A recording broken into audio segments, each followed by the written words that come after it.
قص اليوم ديال هاجر اللي كتقول ما غتبدا حياتي حتى وصلت ل 40 سنه. عاد غادي نكون فهمت بزاف ديال الامور. السلام عليكم خواتاتي صحباتي، لاباس عليكم؟ مرحبا بكم. اليوم اخترت لكم هذه القصه للعبره، وغتعتبروها قصه ولا تعتبروها بودكاست، المهم فيها بزاف ديال الحكم وبزاف ديال الاسرار اللي اكيد غادي ينفعوك حتى انتي. الا كنتي كتستافدي مني دائما الحاجه كنحطها لك، راه كنحطها لك باش انتي تستافدي منها وتلخصي عليك الطريق، وهكذا غادي تتعلمي من الاخطاء ديال الاخرين، وحتى انا راه كنستافد من القصص ديالكم. الا كنتي مهتمه وبغيتي تصيفطي لي القصه ديالك، ما عليك غير انك تصيفطي لي في الكومونتير انك مهتمه انك تعاودي القصه، وانا غادي نصيفط لك طريقه باش غادي نتواصل معك. مرحبا بكم. انا اليوم جيت نعاود لكم القصه ديالي، اللي انا هاجر عندي 41 سنه، ولكن هذه القصه وقعت لي حتى العام الفايت، حتى درت 40 سنه، او نقول لكم من الاواخر ديال ملي غادي نوصل 39 سنه غادي نعرف بزاف ديال الحوايج، ولكن راه ما تاكدت وصلت 40 سنه. اش غادي نقول لكم؟ انا واحد المراه اللي تزوجت من 20 سنه، ولدت وليداتي الحمد لله كلهم متقربين. الكبير فيهم راه ولدته يلا عندي 21 سنه، ولدت البنيه حتى هي 22 سنه، وولدت الاخير 25 سنه. خلاص كاملين راه تبارك الله ولدتهم وانا صغيره. الوليدات ديالي الحمد لله ما كاينش حتى شي مشكل، حتى مول داري كلشي بخير. ولكن البنات انا كنت واحد المراه اللي هي متوله بزاف، المراه اللي تربات على نقا وتربات على الشقا. وانا في ديك الساعه يلاه في عمري 5 سنين كان لقيت راسي نعجن الخبز، مع 6 سنين لقيت راسي نسيق، لقيت راسي نغسل الموانط، ما خليت ما درت. كانت امي الله يرحمها كانت واحد المراه اللي هي حدقه بزاف، وما كانتش كترضى شي واحد يدخل عندنا للدار ويقدر مرونه. لهذا تربينا حنا البنات كاملين، لان امي عندها 5 ديال البنات. الوالد ديالي ديك الساعه كان كيقلب على الدري، ولكن ربي ما تكتبش ليه ولد الدري، لهذا غادي يمشي يتزوج مرا اخرى باش حتى هي تولديه الدري. ولكن غادي يوقع داكشي اللي ما كانش طاح في الحسبان، او داكشي اللي ما توقع. هو غادي يتزاد عاوتاني عنده مع المراه الاخرى 3 ديال البنيات، من بعد تزاد عنده البنيه الاخرى الرابعه اللي غادي تموت، وديك الساعه غادي يحبس الولاد. المهم من بعد غادي يتزوج بالمراه الثالثه، وعاوتاني غادي يولد معاه 3 ديال البنيات. هنا تبارك الله 5 البنيات على 4 على 3، ولكن وحده توفات، راه كنا كتار. الوالد ديالي كان مستقر ماديا لاباس عليه، عنده الحوانت وعنده الطوموبيلات وعنده الخدامه، ما خصو حتى خير. وكان كيقلب غير على المراه اللي غتجيب له الدري، غادي يحطها في عينه. هنا ديك الساعه غادي يمشي عند امه، غادي يطلب منها تجيب له شي مراه هكا في القريه اللي كانوا فيها شحال هادي. مشات دبرات ليه على واحد البنيه اللي باقي صغيره 17 سنه عندها. هذيك الساعه فاش تزوج بها سبحان الله غادي تولدوا الوليد الاول. تما البنات غيبداو المعاناه ديالنا كاملين. كان الوالد ديالي ما بقاش كيشوف حنايا البنات، ولا عند المراه الرابعه اللي ولدت ليه الدري، اللي سماه ديك الساعه نوفل، وكان عزيز عليه بزاف.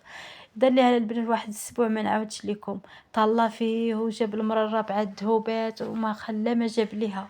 اما بالنسبه للسفريات الوالد ديالي ما بقاش ديك الساعه كيبقى في الدار، ما كاين غير السفريات. وكان كل مره في 6 شهور كيديها العمره، من بعد داها الحج، وهي باقي تبارك الله يلا وصلت العشرينات، وشرى ليها دارها بوحدها ومالي فيها، وجاب ليها الخدامه او المساعده ديال الدار. المهم كان مالي فيها وحطها في عينه، لانه ولدت ليه الامير، ولدت ليه واحد الوليد اللي عزيز عليه بزاف.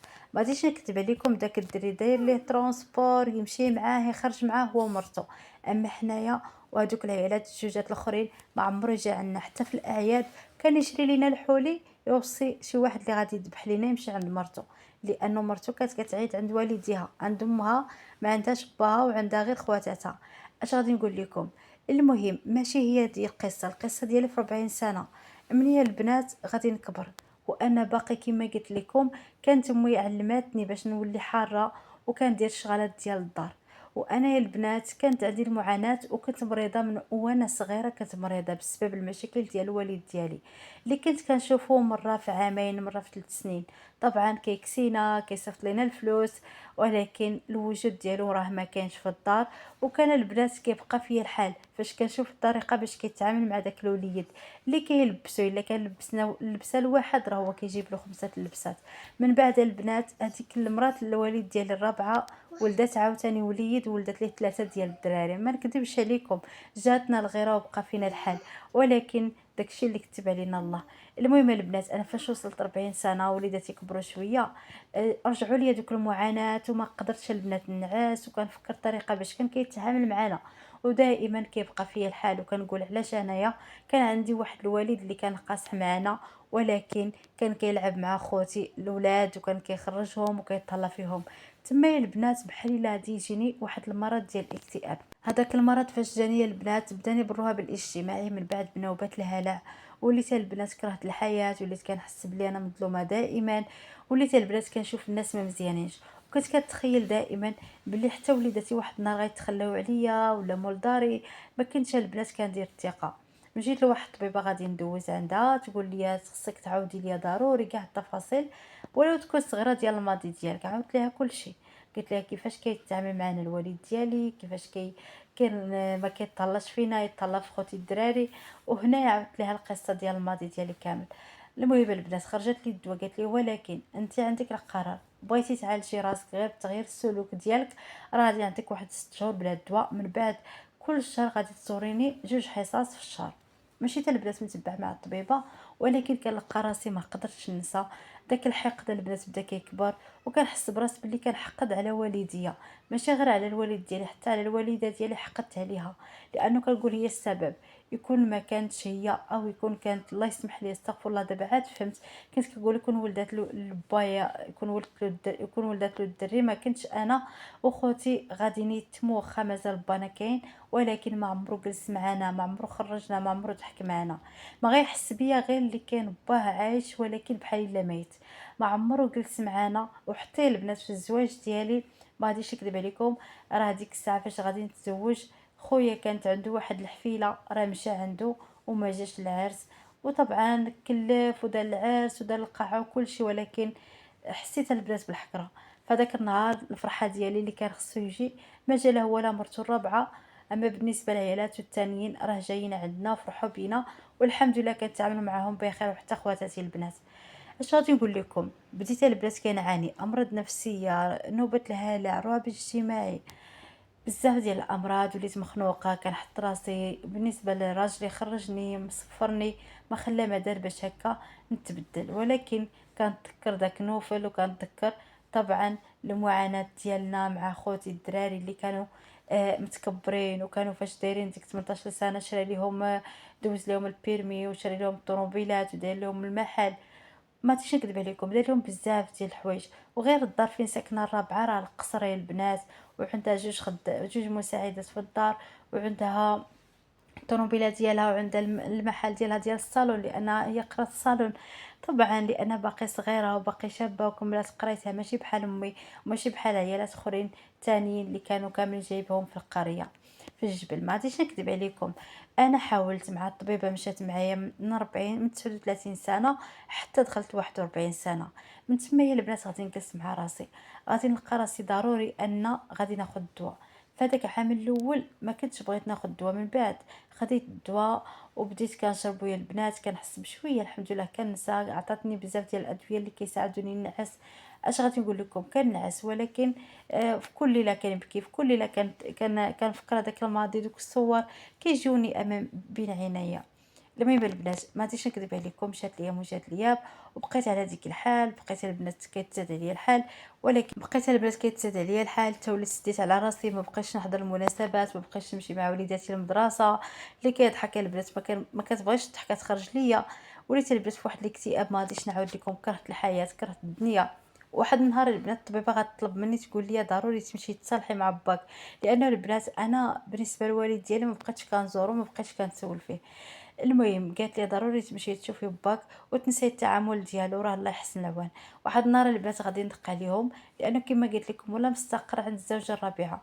فاش غادي ندق يطلع لي خويا الكبير، وغنسمع با كيقول لي شكون غادي يقول ليه، راه اختي هاجر. ديك الساعه غيقول لها شنو بغات، قول لها تسير عند ماما تنجي عندهم. بقى فيا الحال البنات بطريقه باش تعامل معايا بحال الا ما كانش با. واش انايا اللي كنت هكا مع المراه الاولى، علاش حقرنا، علاش ما طلعش فينا؟ جيت البنات رجعت وهكا وليداتي كيسولوني كيقولوا لي علاش ما دخلناش. انا ما قدرتش نرد عليه، ما قدرتش نجاوبهم البنات، وحكرت راسي وكرهت راسي وكرهت والديا وكرهت الدنيا كامله. رجعت البنات الغد لي غادي نرجع للطبيبه، عاودت ليها قلت لها انا خلاص بغيت نبدل المدينه وكرهت الحياه. انا بغيت غير نقولها لك باش مره هكا الا كانت زياره 2 مرات في الشهر ديري لي غير مره في الشهر، لانه غنبدل المدينه كامله. صافي قالت لي ماشي مشكل، الا كنتي غتنساي وغتنساي الماضي ديالك سيري بدلي المدينه. صافي يا البنات بدلت المدينه، مشيت سافرت، وليت انا وراجلي كنخرجوا كنسافروا، مشينا كاع لبرا، لانه الحمد لله بالنسبه للزوج ديالي ما عنديش معاه مشاكل. مالي فيا كيكسينا كيخرجنا كيسفرنا، ولكن الماضي ديالي هو اللي كرهني في الحياه. من تما البنات بديت كنقلب، وهذيك الطبيبه طبعا الله يجازيها بخير غادي تنصحني بالرياضه وندخل لاصال، وتقول لي بدلي الوقت. بساعه اخرى قالت لي حاولي انك تكون عندك واحد العمل في دارك، حاولي تخدمي، حاولي تبدلي الوقت ديالك وتنساي الماضي ديالك، لانك دابا غير كتعذبي وليداتك وكتعذبي راجلك. من تما البنات مشيت سجلت في واحد لاصال، كندير رياضه، كنخرج بالطوموبيل انا ووليداتي، كنمشيو للبحر، كنمشيو نسافروا، كنزوروا الوالده ديالي خواتاتي، عايشه الحياه ديالي مزيان. وليت البنات بديت كنحس انه الحمد لله بديت كتحسن لي الصحه ديالي. بالنسبه لديك النوبات الهلع، وبالنسبه للرهاب الاجتماعي درت صحابات، طبعا الصحابات اللي كاين في المستوى ديالي. وفكرت البنات ندير البكالوريا ديالي، دخلت كنقرا، شغلت راسي، ما بقاش عندي الوقت البنات، وليت كنخدم، وليت كنطور من راسي، وليت داخل واحد المدرسه ديال اللغات، دايره اللغه الانجليزيه، بدلت بزاف ديال الامور في حياتي. البنات اش غادي نقول لكم، انا ماشي وليت بخير 100%، ولكن الحمد لله طورت من راسي وقلبت كيفاش نبدل حياتي وكيفاش ندير الحوايج اللي هما كيناسبوني، الحوايج اللي غيوصلوني لواحد النتيجه اللي مزيانه. انا يا البنات داك الماضي بقى فيا هذاك التعامل ديال الوالديه، التعامل ديال الوالد ديالي بقى فيه الحال بزاف، لانه كي الدري كي بنت ربي ما او ربي ما كيعطي شي حاجه لشي واحد حتى كيعرف انه فيه الخير. المهم البنات التعامل اللي وقع ليا او المعامله اللي دار معايا الوالد ديالي عمري ما نسيتها طبعا، ودائما كنبغي نحن في بنياتي، دائما كنبغي نحسسهم انهم اغلى حاجه من عندي، لانه ما بغيتش يكبروا يحسوا حتى هما بالنقص. وانا هنايا عاودت هاد القصه باش تعرفوا انه ما عمركم تعاملوا مع الولد حسن من البنت، او مع البنت حسن من الولد، راه كاملين بحال بحال، كاملين وليداتكم، فالمعامله ديالكم تكون مزيانه مع كاع وليداتكم. هذه القصة ديال هاجر اللي عاودت لكم اليوم باللسان ديالها. طبعا النصيحة ديالها مزيانة، كنتسنى في التعليق النصائح ديالكم، تقولوا لي حتى نتوما الاراء ديالكم، حتى نتوما شنو هما الصدمات اللي تعرضتوا ليها وانتم صغار، واش كاين داك التميز ولا لا. شكرا لكم بزاف، نتمنى تكونوا استفدتوا من القصة وعجباتكم وخدتوا فيها العبرة، لانه القصص اللي كنعاود لكم هنايا للعبرة، واكيد باش تستافدوا وتلخصوا عليكم الطريق، او انكم تاخذوا واحد العبره اللي غادي تنفعكم في حياتكم كلها. شكرا لكم بزاف، نشوفكم ان شاء الله في حلقه جديده، قصه جديده، بودكاست جديد. السلام عليكم ورحمه الله تعالى وبركاته، مع السلامه.